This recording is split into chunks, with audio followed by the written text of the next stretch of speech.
Thank you everyone for joining us today for this astrological discussion with two of our fabulous DSA mentors. We'll be talking about honoring and celebrating your uniqueness under this Aquarius sun and Pisces moon. So we have Sara and Jilian today. Ladies, you're welcome to introduce yourselves and then go ahead and take it away. Thanks, Lisa. All right, dear friend Sara, you go. No, you go. Okay. So welcome everybody. I'm so thrilled to be here. My name is Jilian, and like Lisa said, I'm a mentor and recently became certified through DSA. And this theme of Sun in Aquarius and Moon in Pisces speaks very strongly to my soul, as I have a lot of energy in Aquarius, and I have a strong Neptune, which Neptune rules Pisces. So just really feeling into this energy. How about you, Sara? Cool. I'm also a DSA mentor. I'm one of the certified astrologers. I've been around at the organization, I suppose, since almost the beginning, almost in its inception. What can I say? I'm an astrologer in Toronto, Canada. So I have a full-time practice here. I do most of my work through my own practice rather than my affiliation with DSA, actually. But I love DSA, and it gave me my start, right? So DSA was I met Debra when I was 21, and she trained me in astrology like 26 years ago. And so she's always been like the current, or the mama bear, or she's the central sun, right? And so I love being a part of this organization. It's wonderful to kind of feed into it. And I adore my students every semester who I get to mentor through the class. It's amazing. And yeah, so this theme was really nice to choose as well. I don't have any Aquarius in my chart, but I have Uranus trining my Mercury, Neptune opposite my sun, Jupiter in the 11th house, Chiron in the 11th house. So I have a lot of I understand the Aquarius reality just by nature of my connection with Uranus and its strength in my chart. But I feel like it's a very important theme for all of us at this time, because we are really entering into the age of Aquarius, right? Like sidereal astrology shows that we are now in the age of the Aquarian, and it's about a 2,600 year cycle. So we've just come out of the age of Pisces, and now we're in the age of Aquarius. And because Pluto, the massive archetypal force that Pluto is about to enter Aquarius on March 24th of this year, and it's going to be a 20-year cycle, right, of us going through a collective reorganization, and facing the shadow of Aquarius and transforming it and trying to figure out how we want to be in this Aquarius structure, because we're all going to be in it. We're all already in it, and we have to figure out how to make it work for us. And part of that is this whole idea of individuation, because essentially Aquarius, well, let's just talk, like, how would how did normal astrology talk about Aquarius, Jilian? Like, what are some of if you were to Google Aquarius, what would be some of the typical things that would come up? Yeah, so, all of these archetypes have a full spectrum, right? And so, kind of the more mundane, I would say, is kind of like, let your freak flag fly, the rebel. And so while that is true, there is this whole spectrum, right? And as someone who, like I said, my sun, my Mercury is in Aquarius, I have Uranus that rules Aquarius on my moon, I really am on this journey and evolution of refining what this energy means. So, kind of the lower frequencies in my experience have shown up as, being a rebel without a cause, just being contrary, just for the sake of like pushing up against, right? And also with this energy can come a feeling of being separate, like nobody understands you, feeling very detached from society. There's a sense of like alienation that can come with this energy.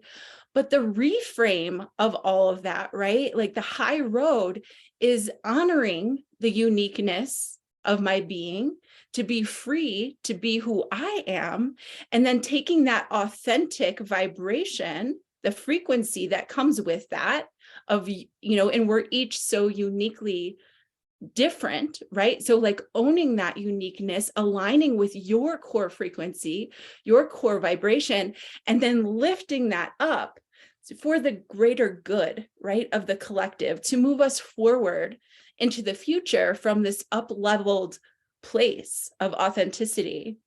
So yeah. That's beautiful. And that is what individuation is as well, isn't it? It's almost counterintuitive, because we talk about Aquarius as being like really into society or into the community or wanting to serve the community. But the thing that we don't realize is that it is our wholeness itself which serves the community, right? Like from a place of wholeness, I am playing my unique role in the community and in the society. So if I don't have a really strong sense of who I am and a real inner alignment, I am going into the society or into the community with the insecurity, with the rejection, with the violence, with the anger, with the judgment, with the desire to, get my own needs met, so to speak, from this community, rather than just standing in my own agency or standing in my own sovereignty. And self-sovereignty is what we develop in Capricorn, right? We develop integrity and sovereignty within ourselves. And when we move to Aquarius, from Capricorn to Aquarius, we are able to then bring that sovereignty, bring that integrity out to the group. And that is what makes a healthy collective. It's not when we have a whole bunch of little pieces creating a whole. It's when we have a whole bunch of wholes creating a collective. So I love that. And I think you're speaking to that change that we make. All of us make this transition point from feeling like we're a separate self and feeling like we're kind of separate from what's going on out there. And then realizing as we kind of grow up in our alignment and grow into our soul, that we're not ever separate, that everything is one. And so if everything is one, we have the right to be exactly what we are, that there is never anything wrong with us. There never has been. So it's almost like an archetype of radical self-acceptance, like just radical. And that means one of the interesting things about Aquarius is, like, look at the title, look at the word Aquarius. So aqua is water, Arius is air. And Aquarius is the water bearer, right? It's the air sign that also understands the water, so understands the emotional realm of life. And I feel like part of what's been coming up for me in this Aquarius lunation is this real awareness that I have to say yes to every emotion. I have to say yes to everything inside me, everything, all the emotions. Because part of the era of Pisces was like this separation from the lower self, right? Pisces is dualistic, and it's the two fish swimming in opposite directions. So you've got one fish that's in the heavens going, it's God up here, it's really nice and everything's perfect. And then you've got one fish on the earth going, oh my God, it's suffering and everything's awful. And so you've got these two parts. And of course, in the Pisces era, like, Christianity, God bless Christianity, is such a beautiful example of the Pisces era and the fishes. But unfortunately, part of maybe what happened during, the last couple of thousand years is a bit of a suppression of the physical, or a suppression of the lower self, because we want to have domination over the earth. We want to have domination over the feminine, or over what we consider to be base. Right? That these emotions are sins, or that these emotions make us dirty, or that they're sullied in some way. And I feel like just part of what wholeness is, or part of what individuation is a complete eradication of that judgment system, of that hierarchical way of understanding ourselves, and also our relationship to nature. Right? Nature is not beneath us. Our emotions aren't less than us. We don't need to like transcend our human self or our animal self. We don't need to transcend the environment. We need to become one with it, which means saying yes to it, and saying yes to our emotions as well. And I think that is something that Aquarius understands. However, it understands it from this higher mind place, which understands the willingness to be in the emotional realm, but not of the emotional realm, right? Like it's really a tricky one. Can you explain how that works in you being in the emotion, but not of the emotion as an Aquarius? Yes. Yeah. So, I describe it like this because Aquarian energy is the essence of like what Debra teaches about the observer, right? The witness. And so while that's incredible to be able to detach and lift up and take that bird's eye view of the collective and not get bogged down necessarily by the humanness, right? Like by the emotion. But we have to remember to come back down that we are human. We chose to incarnate in these bodies to experience emotion. And so that is, I feel like one of the life lessons for, the Aquarian archetype is coming back and being okay with the human, not just living in that observer bird's eye role. It's like coming in and it's not easy. It's hard. And when it's such a beautiful day to be speaking about this, right? With the sun in Aquarius, that is ultimately the theme, right, of this solar cycle. And then today, we know that our moon shifts every 2.5 days. So our moon in Pisces, it's a great reminder to us on human, like we're the ones having this astrological experience from our vantage point on planet Earth. But it's like having compassion for ourselves just as we are, and so for me it's just been that lesson, just keep coming back, having true divine compassion for myself first, and then being able to like go up into that place, right, and contribute to the collective. So that's how I experience it, and that's where astrology is such a powerful tool. And we talk about astrology being ruled by Aquarius. And it's like, well, why? Well, astrology is the language of the universe that expresses uniquely through each of us and affects the collective in this broader sense, right? From our vantage point, again, on Earth. And Aquarius really rules pattern recognition because, again, they can lift up and take that bird's eye view and they can see, right? They're like these eagle eyes. And astrology really ultimately is divine sacred geometry, right? The angles, and it's a system brought to us by a higher intelligence. And so it's just such a powerful tool to really connect with our own vibration frequency. Like those are very Aquarian words, right? But like to connect with our own so that we can see ourselves in that bigger unified field. Absolutely. 100%. So well said. Yeah. And that's a rather esoteric mystery of Aquarius as well, is that ability to connect to higher mind and higher intuition, right? That part of us that is actually connected into the cosmic mind itself, because that's a very different level of mind than our lower mind, right? Or the Geminian mind, right? That sort of more didactic, analytical mind, strategic mind. That's not really the Aquarius mind. I love how you said it's more like pattern recognition, right? The ability to see this constellation or to experience reality from this top-down perspective where we understand the patterns, we understand the larger archetypes, we understand the larger geometry, but then that all filters down into what? The individual, right? Right. Leo is the opposite of Aquarius. Like you cannot separate these two archetypes. So it's interesting when we're talking about like what our question today is really about, celebrating and honoring your uniqueness. And it's almost as though within that statement itself, we can say, how do we not honor and celebrate our uniqueness? Like, what are the reasons why we wouldn't? And maybe some of those reasons might be found in the Aquarius archetype also. Like perhaps we don't celebrate or honor our uniqueness when we look to the group to have our to compare ourselves, right? In that comparison way, do I fit in? Am I like the others? What do the others want me to be so that I can quote unquote feel like I'm part, right? And so then there's that whole group think thing that can happen in Aquarius as well. And sometimes Aquarius might just rebel against that that, like you were saying at the beginning, the rebel without a cause. Right. I'm just going to say no to it all. I feel like I'm a weirdo. I don't care. But alternatively, it can also be a certain level of reality where we only look to the group for our identity, you know, and so where we, oh, this group is like-minded, so I'm just going to eat the Kool-Aid of this group, think exactly like them, and anybody who's not like us, we're just going to cancel them. You know what I mean?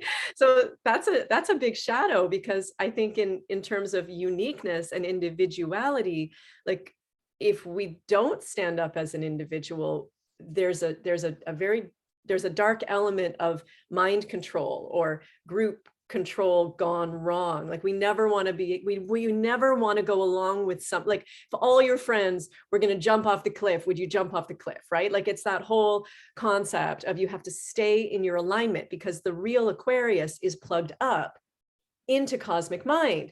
Like human beings, no matter how much we think we're amazing, we are fallible because we're driven by ego so much of the time. And Aquarius can elevate beyond that to connect to actual cosmic mind, right? And then from that is the intelligence that we need to pervade our collective, not just kind of an ego self-fulfilling, right? I want to fit in so that I feel like I'm not a weirdo kind of an energy, right? Like and so it's a subtle and complex one. But if we leave out that cosmic connection, I think we really we take a chance at creating reality that is based on kind of human fallibility, if that makes sense to you.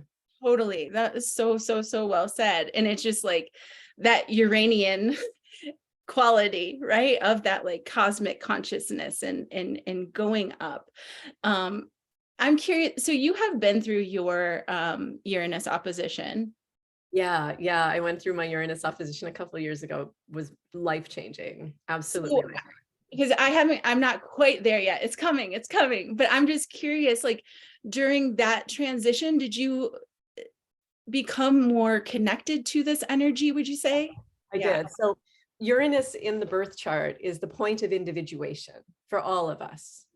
And the point of individuation is that place where we have the opportunity to grow up into our higher self and our higher mind connection.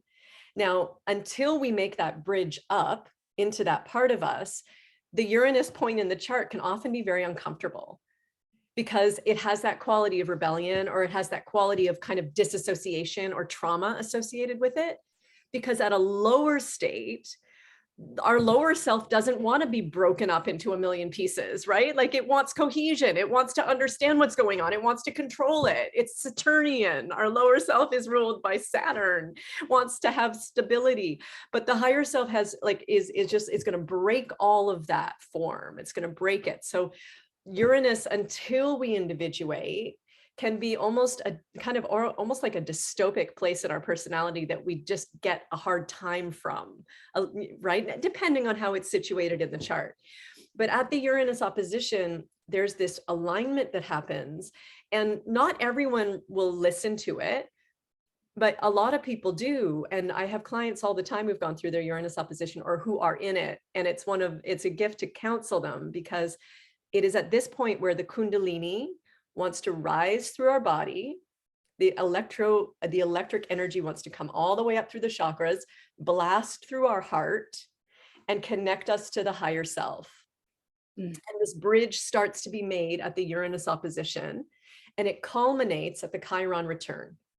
So there's this period of time, or this window of time. It's like really like you're just like learning, like it's like stepping into your higher self at the Uranus opposition. And so that's why a lot of the time people want to break things, right? Or they want to change their life, or they want to be someone different during that. We call it the classic midlife crisis in the West, classic midlife crisis.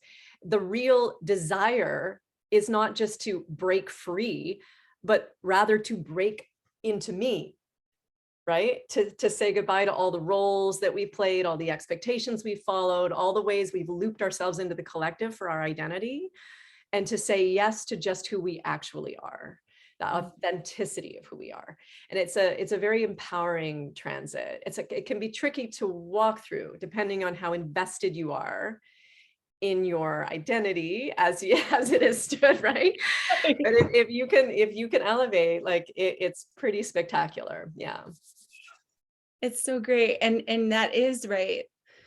Just that Uranian quality and relating that to Aquarius, because Uranus is the modern ruler of the archetype of Aquarius. And so, I love what you said. It was discovered when electricity was discovered, right around that same time. And so definitely like Uranian Aquarian energy can feel uncomfortable. It's like an electrical current running through your body. And so depending on your own unique expression, your own unique frequency based on your natal birth chart, it can rock your world. For some people that, maybe have a lot of earth and, and water, and it's just like this electrical charge coming through the body. But what a beautiful, kind of initiation, right? To be really connect with that cosmic. If you see that it's an initiation, you can work with the Uranus opposition in a different way, right? You can walk through these transit consciously or unconsciously.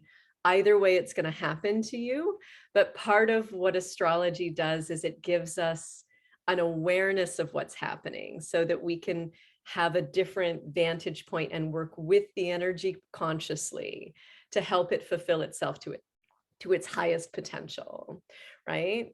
Like Uranus opposition can bring along interesting, weird symptoms. It can really, it can lead to a lot of psychological distress. If all of a sudden you just find that you have to quit your job and you've worked there for 25 years, but you just literally cannot do another day, there's a certain freedom and a certain permission that you can find if you understand what the invitation is, that the invitation really is to come deeper into your authenticity. And I think anybody can look at Uranus in their chart and say, how is this position in my chart? Say you have Uranus in the 4th house, for instance. Okay, let's look at what Uranus in the 4th might be. Perhaps you didn't have a feeling when you were younger of being able to really bond or quote unquote be like your family, right? There might have been an individuation urge early on, or perhaps you had a family that just encouraged your uniqueness. So you never felt that you were being bullied into something or that you had to, whatever it is from a very deep rooted level, you are going to create a sense of home that is uniquely yours. And there might be discord depending on your karma.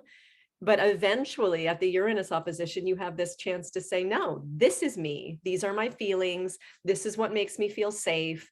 I'm going to own this. And you go all the way down and you make this connection. And the whole divine line comes into focus at that time. So, and there's also early on, like young people, 20-year-olds, they'll have a Uranus square.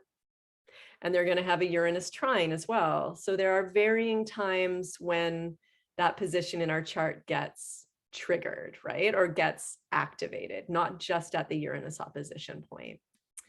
So we just have a couple questions, just really briefly people are asking how to know when their Uranus opposition is occurring. So maybe well, it happens differently for different generations. The current generation that's having Uranus opposition right now, they're going to be having it in their early 40s. Past generations, they would have had it, I think, in their late 30s, and future generations probably somewhere basically from about 38 to about 44, somewhere in there. The way you would know is that the planet Uranus is transiting opposite to where it is in your birth chart. So you kind of have to learn a little bit of astrology, which is you should, dive into Deb's school and we'll teach you everything you need to know to track these things. But once you figure out how to track a transit, it's simple. You can see what year it's coming, how long it lasts, all of that stuff. Yeah. Beautiful.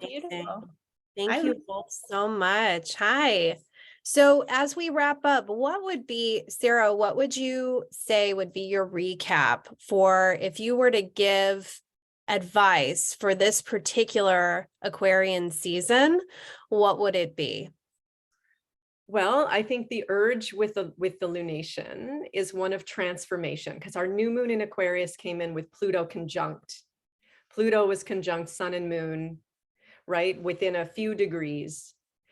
Pluto was at 28, sun and moon were at 1 degree Aquarius. So there's a real, we're really trying in this cycle to kind of look and see, where are we not individuating? Like, where are we not saying yes to the wholeness of who we are?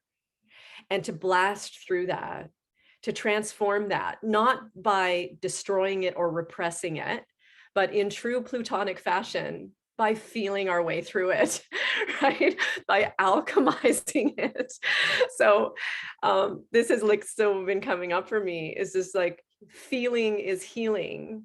And no matter how much your mind wants to dissociate or tell you a story, you got to get in there and you got to like get all the way down, and that's how you can transform and liberate the patterns. So whatever you feel like, where are you not honoring and celebrating your uniqueness, and what is standing in the way of that? And this is a really wonderful time for you to address, because this year, I swear, like this year is going to be insane for change, right? The whole theme of this year is change. We have Pluto squaring the nodes for 8 months.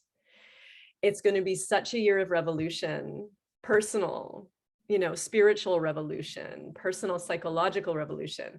This is just a little tiny precursor to that, I think. I love that. Jillian, what would be your takeaway or your advice? Yeah.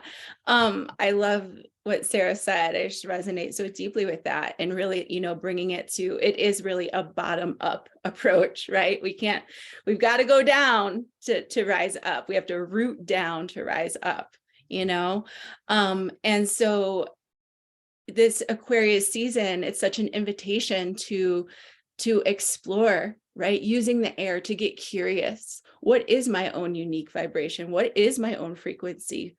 Who am I? And how do I want to show up to be a way shower in the collective, in this new earth that we're stepping into, this new frequency, the age of Aquarius? I mean, all of it. It's like, we're all needed. And so what a beautiful time to explore astrology. Again, Aquarius rules astrology. So it's just a really powerful time to step into getting really clear on who you are and what your unique gifts are to offer the collective. I love that.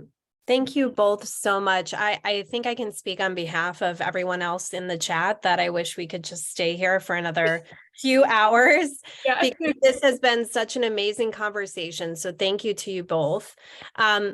Remember, everyone out there, stay committed to the astrological immersion. The best is yet to come as we build the momentum into next week for our big main event starting this coming Monday, January 30th. And if you haven't joined us yet, it's not too late to sign up for the immersion. You can go to astrologicalimmersion.com, and remember, the more you share and participate in the immersion, the greater your chances to win some amazing prizes, like a spot in level 1 in our applied astrology school. So we're looking forward to seeing you and celebrating more of your aha moments as you continue to work through the 30-day spiritual boot camp. And big news, if you haven't seen yet, our applied astrology school is open for enrollment. So you can grab your spot for this next semester starting on the week of February 13th. Or you can set up an interest call with one of our program experts to see what's the best path for you. So keep up the good work. Thank you again to our wonderful mentors, and we will see you all again very soon. Thank you.